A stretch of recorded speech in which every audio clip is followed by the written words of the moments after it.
મોડે પણ વરસાદ થશે. દક્ષિણ ગુજરાતના ભાગો અને સૌરાષ્ટ્રના ભાગમાં વરસાદના વાવડ છે, પરંતુ હજુ ઉત્તર ગુજરાત, મધ્ય ગુજરાતના ભાગોમાં વરસાદ ક્યાંક પડ્યો છે, પરંતુ બહુધા ભાગોમાં વરસાદ નથી. આથી ખેડૂત ભાઈઓ ચિંતિત છે. પરંતુ બીજી 3 જુલાઈએ બંગાળ ઉપસાગરમાં એક સિસ્ટમ બનતા તેની અસરના કારણે તારીખ 3, 4, 5 કે 6માં ભારેથી અતિ ભારે વરસાદ થવાની શક્યતા રહેશે. ખાસ કરીને મહીસાગરના ભાગો, વડોદરાના ભાગો અને પંચમહાલના કેટલાક ભાગોમાં ભારેથી અતિ ભારે વરસાદ થવાની શક્યતા રહે અને કેટલાક ભાગમાં પૂરની સ્થિતિ પણ સંભળાઈ શકે. અમદાવાદના ભાગોમાં પણ વરસાદ થવાની શક્યતા રહે.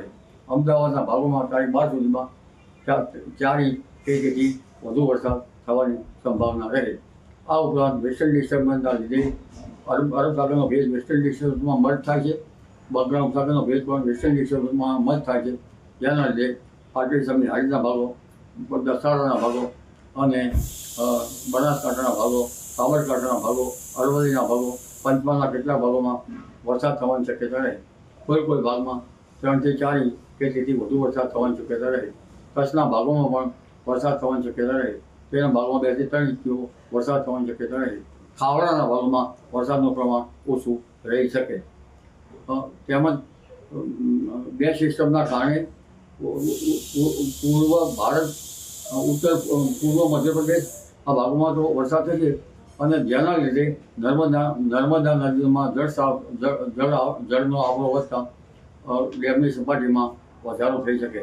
સાબરમતી નદીમાં પણ પાણીનો આવરો આવી શકવાની શક્યતા રહે.